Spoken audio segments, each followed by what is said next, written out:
ബഹുമാനപ്പെട്ട മുദരിസ് ഉസ്താദ് അവരെ ക്ഷണിക്കും. അസ്സലാമു അലൈക്കും വറഹ്മത്തുള്ളാഹി വബറകാതുഹു. ബിസ്മില്ലാഹി വൽഹംദുലില്ലാഹി വസ്സലാത്തു വസ്സലാമു അലാ അഷ്റഫി റസൂലില്ലാഹ് വഅലാ ആലിഹി വഅസ്ഹാബിഹിൽ ഫായിസീന ബിറളില്ലാഹി അമ്മാ ബഅദു. ഖാല അല്ലാഹു സുബ്ഹാനഹു വതആല ഫീ ഖുർആനിഹിൽ മജീദ് വലില്ലാഹി അലന്നാസി ഹജ്ജുൽ ബൈത്തി മൻ ഇസ്തത്വാഅ ഇലൈഹി സബീല. സദഖല്ലാഹു മൗലാനൽ അലിയ്യുൽ അളീം.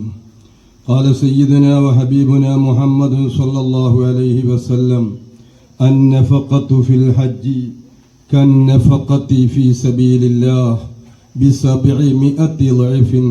صدق رسوله النبي الكريم وعلى آله وأصحابه وأزواجه وذرياته وأهل بيته أفضل الصلوات وأزكى التسليم. ഏറെ ആദരണീയരായ കരുനാഗപ്പള്ളി സെൻട്രൽ ജുമാ മസ്ജിദിന്റെ കരുത്തുറ്റ നേതൃത്വങ്ങളായ ബഹുമാന്യനായ പ്രസിഡന്റ്, ബഹുമാന്യരായ സെക്രട്ടറി, ഖജാൻജി തുടങ്ങി കമ്മിറ്റി ഭാരവാഹികൾ, ഈ വിശുദ്ധമായ കർമ്മത്തിന് ആതിഥേയത്വം നൽകുന്നതിന് വേണ്ടി വളരെ സജീവമായി ഇവിടെ പ്രവർത്തിച്ചുകൊണ്ടിരിക്കുന്ന ഒട്ടനവധി കാരുണ്യ പ്രവർത്തനങ്ങളും സ്വാന്തന പ്രവർത്തനങ്ങളുമായി മുന്നോട്ട് പോയിക്കൊണ്ടിരിക്കുന്ന MSSന്റെ കരുത്തുറ്റ ജില്ലാ നേതൃത്വങ്ങൾ, ജില്ലയുടെ പ്രസിഡന്റ്, സെക്രട്ടറിമാരൊക്കെ ഇവിടെ ഉണ്ട് എന്ന് പറയുമ്പോൾ അത് അഭിമാനകരമാണ്. അള്ളാഹു അവരുടെ പ്രവർത്തനങ്ങളെയൊക്കെ സ്വീകരിക്കുമാറാകട്ടെ. അള്ളാഹുവിന്റെ വിശുദ്ധ വിളിക്ക് ഉത്തരം ചെയ്തുകൊണ്ട് അള്ളാഹുവിന്റെ പരിശുദ്ധ കഅബാലയത്തിലേക്ക് പോകുന്നതിന് വേണ്ടി യാത്രയാകാൻ വീടുകളിൽ നിന്നും നാടുകളിൽ നിന്നും തിരിച്ച് ഇവിടേക്കെത്തിയ പ്രിയപ്പെട്ട ബഹുമാനപ്പെട്ട ഹാജിമാരെ, ഹാജമാരെ, സുദീർഘമായ ഒരു പ്രഭാഷണത്തിന് അവസരമില്ല എന്ന് മുൻകഴിഞ്ഞ പ്രഭാഷകരിലൂടെ നിങ്ങളൊക്കെ കേട്ടതാണ്. അതിന് ഘടകവിരുദ്ധമായി ഞാൻ പ്രവർത്തിക്കുന്നത് ശരിയല്ല. എങ്കിലും ഒരു തലപ്പാവിന്റെയും ഒരു തൊപ്പിയുടെയും പ്രത്യേകത കൊണ്ട് ചില കാര്യങ്ങളൊന്ന് ഉണർത്തേണ്ടതുണ്ട്. സമയം കൂടുതൽ എടുക്കുകയില്ല. മുൻകാലത്തെ അപേക്ഷിച്ച് ഇപ്പോൾ പരിശുദ്ധ ഹജ്ജ് കർമ്മത്തിനും അതുപോലെ ഉംറയ്ക്കുമൊക്കെ പോകുന്നതിന് വലിയ സംഖ്യകളാണ്. ഇത്രയും വലിയ സംഖ്യകൾ വരുമെന്ന് നമ്മൾ ആരും തന്നെ സ്വപ്നം കണ്ടില്ല. ഉണ്ട് സാറേ, ജമാഅത്തിന്റെ മുൻ സെക്രട്ടറി ബഹുമാനപ്പെട്ട നാസർ സാറ്, അള്ളാഹു ആഫിയത്തുള്ള ദീർഘായുസ് നൽകുമാറാകട്ടെ. കൈപ്പിടിക്കുമ്പോഴൊക്കെ ആഫിയത്തിന് വേണ്ടി ദുആ രക്കാൻ പറയും. അള്ളാഹു നമുക്കൊക്കെ ആഫിയത്ത് നൽകുമാറാകട്ടെ. അത് വലിയൊരു ദുആയാണ്. അപ്പൊ നാം ആരും സ്വപ്നം പോലും കണ്ടതല്ല ഇത്രയും ലക്ഷം രൂപ ചിലവഴിക്കേണ്ടി വരുമെന്ന്. പക്ഷേ നാം ആരും സ്വപ്നം കണ്ടില്ലെങ്കിലും അസാധാരണത്വത്തിന്റെ എല്ലാ മേഖലകളും മേളിപ്പിച്ചുകൊണ്ട് അല്ലാഹു സുബ്ഹാനഹു വ തആല പ്രപഞ്ചത്തിലേക്ക് അയച്ച അഷ്റഫുൽ വറ നബി മുഹമ്മദുർ റസൂലുള്ളാഹി സ്വല്ലല്ലാഹു അലൈഹി വസല്ലമ തങ്ങൾ ഇതും ഇതിനപ്പുറവും കണ്ടുകൊണ്ടാണ് 1400 വർഷങ്ങൾക്ക് മുമ്പ് നമ്മോട് അരുൾ ചെയ്തത് അന്നഫഖത്തു ഫിൽ ഹജ്ജ്. അല്ലയോ മുസ്ലിം ഉമ്മത്തെ, നിങ്ങൾ ഹജ്ജിന്റെ മേഖലകളിൽ ചിലവഴിക്കുന്നത് കന്നഫഖത്തി ഫീ ജിഹാദില്ലാഹ്, അല്ലാഹുവിന്റെ ധർമ്മസമരത്തിൽ, ഫീ സബീലില്ലാഹ്, അല്ലാഹുവിന്റെ പരിശുദ്ധമായ ദീനിന്റെ നിലനിൽപ്പിന് വേണ്ടി ഏതെല്ലാം മേഖലകളിലൂടെ നിങ്ങൾ സമ്പത്ത് ചെലവഴിക്കുമോ, നിങ്ങളുടെ ആരോഗ്യം ചിലവഴിക്കുമോ, നിങ്ങളുടെ സർവസ്വവും നിങ്ങൾ ചിലവഴിക്കുമോ, അതുപോലെയാണ് ഹജ്ജിന്റെ മേഖലയിൽ നിങ്ങൾ ചിലവഴിക്കുന്നത്. അതിനൊരു ഉദാഹരണമെന്ന നിലയിൽ പ്രവാചകൻ അവസാനമായി പറഞ്ഞു, 700 ഇരട്ടി പ്രതിഫലമാണെന്ന് മുഹമ്മദുർ റസൂലുള്ളാഹി. 1 രൂപ നിങ്ങൾ ഹജ്ജിന് വേണ്ടി ചിലവഴിക്കുന്നുവെങ്കിൽ 700 രൂപ ചിലവഴിച്ച കൂലിയാണ്. ഇപ്പോൾ ഏകദേശം 8 ലക്ഷം രൂപ അല്ലെങ്കിൽ 7 ലക്ഷം രൂപ. അതിന്റെ ചിലവെല്ലാം കഴിഞ്ഞു വരുമ്പോൾ 10 ലക്ഷം രൂപ എന്ന് വെച്ചോ. കാരണം ചിലവ് നല്ലത് തന്നെയാണല്ലോ. ആരോഗ്യം നിലനിർത്തണം, സുഭിക്ഷമായ ഭക്ഷണം കഴിക്കണം. ഹജ്ജ് ത്യാഗമാണെന്ന് പറഞ്ഞ് ഭക്ഷണം കഴിക്കാതെ അവിടെ പോയി ആഫിയത്തില്ലാതായി രോഗത്തിന് വിധേയനായി ഹോസ്പിറ്റലിൽ പോയി അഡ്മിറ്റ് ആവുന്ന അവസ്ഥ വരരുത്. നല്ല ഭക്ഷണം കഴിക്കണം.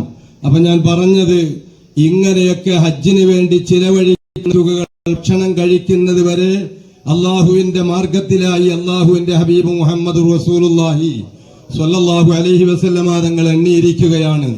അപ്പം നിങ്ങൾ ഇങ്ങനെ 8 ലക്ഷം രൂപയോ 10 ലക്ഷം രൂപയോ നിങ്ങൾ ചിലവഴിച്ചിട്ടുണ്ടെങ്കിൽ ഒന്നിന് 700 ഇരട്ടി പ്രതിഫലമാണെങ്കിൽ എത്ര കോടി രൂപയാണ് നിങ്ങൾ അള്ളാഹുവിന്റെ മാർഗത്തിൽ ചെലവഴിച്ചത്?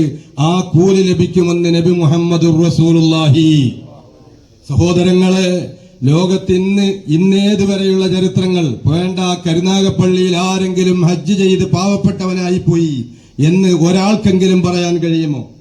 ഹജ്ജ് ചെയ്ത് കടക്കണിയിലായി എന്ന് ഒരാൾക്കെങ്കിലും പറയാൻ കഴിയുമോ?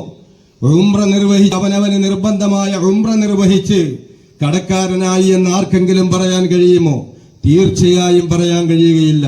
അള്ളാഹു നമുക്ക് നൽകിയ സമ്പത്തിൽ ബറക്കത്ത് നൽകും. ഈ യാത്രയപ്പിന് വേണ്ടി ബന്ധുമിത്രാദികൾ പലരും ഇവിടെ ഒരുമിച്ച് കൂടിയിട്ടുണ്ട്.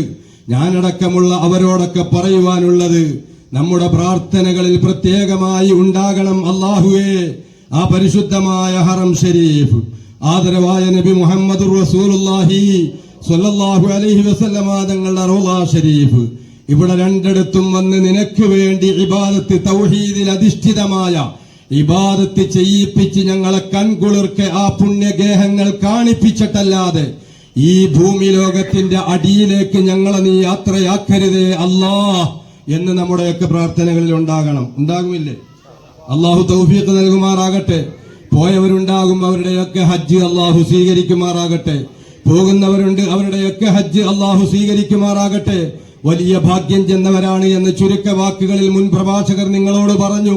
അതിന്റെ ചെറിയൊരു വിശദീകരണം നിങ്ങളോട് ഞാൻ പറയുകയാണ്. 1.25 ലക്ഷത്തോളം വരുന്ന അമ്പിയാക്കന്മാർ, മനുഷ്യർ, അസാധാരണ മനുഷ്യർ, ആ അമ്പിയാക്കന്മാരെ ഫോളോ ചെയ്ത കോടാനുകോടി വരുന്ന സച്ചരിതരായ സ്വാലിഹീങ്ങൾ, സ്വാലിഹാത്തുകൾ, അവരുടെ പുണ്യപാദാംബുജം പണിഞ്ഞ മണ്ണിലേക്ക്, പതിഞ്ഞ മണ്ണിലേക്കാണ് നാം ഓരോരുത്തരും പോകുന്നത്. അവർ അള്ളാഹുവിന്റെ പരിശുദ്ധ കഅബാലയത്തോട് നെഞ്ചു ചേർത്തു വെക്കുമ്പോൾ അവരുടെ ജീവിത തേരോട്ടത്തിനിടയിൽ സംഭവിച്ച അധർമ്മങ്ങളൊന്നും തന്നെ അവർക്കില്ല. അവർ പാപസുരക്ഷിതരായ ആളുകളാണ് അമ്പിയാക്കന്മാർ.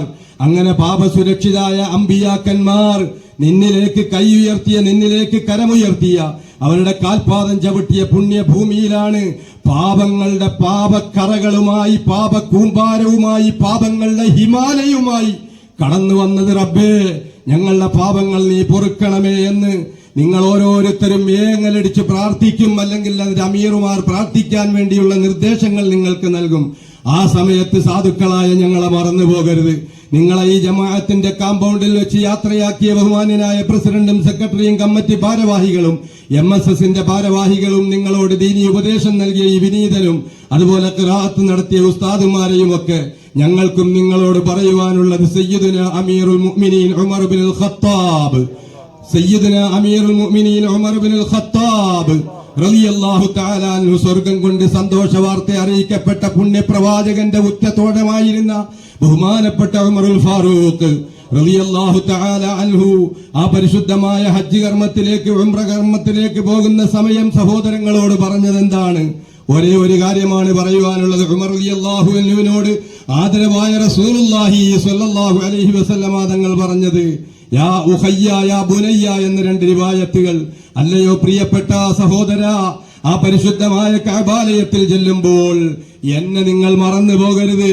നിങ്ങളുടെ ദുആയിൽ ഒരിടം നൽകണമെന്ന് പുണ്യപ്രവാചകരായ മുഹമ്മദ് മുസ്തഫ സ്വല്ലല്ലാഹു അലൈഹി വസല്ലമ തങ്ങൾ ആവശ്യപ്പെട്ടുവെങ്കിൽ ഞാനും നിങ്ങളും എത്രയോ ലക്ഷം പ്രാവശ്യം ആവശ്യപ്പെടേണ്ടവരാണ്. അതുകൊണ്ട് പ്രിയപ്പെട്ട ഹാജിമാരെ, ഹാജമാരെ, നിങ്ങൾ പാസ്പോർട്ട് എടുത്തു കൊടുത്തത് മുതൽ നിങ്ങൾ ഹജ്ജിന്റെ മേഖലയിലാണ്. ക്രിയാത്മകമായിട്ട് നിങ്ങൾ ഹജ്ജിന്റെ ഉംറയുടെ മേഖലകളിലാണ്. പാസ്പോർട്ട് എടുത്തു കൊടുക്കുന്ന സമയം മുതൽ, ഈ നിമിഷം മുതൽ നിങ്ങൾ ഹജ്ജിന്റെ മേഖലകളിലാണ്, വലിയ ഇബാദത്തിന്റെ മേഖലകളിലാണ്. നിങ്ങളുടെ പ്രാർത്ഥനയ്ക്കെല്ലാം ഉത്തരം നൽകുമെന്ന ഉത്തമ വിശ്വാസത്തോടുകൂടി അത്യുത്തമനായ അള്ളാഹുവിനോട് നിങ്ങൾ തേടുക. അള്ളാഹു സ്വീകരിക്കുക തന്നെ ചെയ്യും. ഈ ജമാഅത്തിന്റെ നന്മയ്ക്ക് വേണ്ടിയും അതുപോലെ നമ്മുടെ എല്ലാം സമൂഹത്തിന്റെ എല്ലാം നന്മയ്ക്ക് വേണ്ടി നിങ്ങളുടെ പ്രാർത്ഥനകളിൽ ഒരിടം നിങ്ങൾ മാറ്റിവെക്കണമെന്ന പ്രാർത്ഥനാ വസിയ്യത്തോടുകൂടി നിങ്ങളുടെ ഹജ്ജും ഉംറയും സിയാറത്തുമെല്ലാം മഖ്ബൂലും മബ്റൂറുമാക്കി സർവാധിനാഥനായ റബ്ബ് സ്വീകരിക്കുമാറാകട്ടെ എന്ന ദുആ എന്ന പ്രാർത്ഥനയോടുകൂടി തൽക്കാലം വിടാം. അസ്സലാമു അലൈക്കും വറഹ്മത്തുള്ളാഹി വബറകാതുഹു.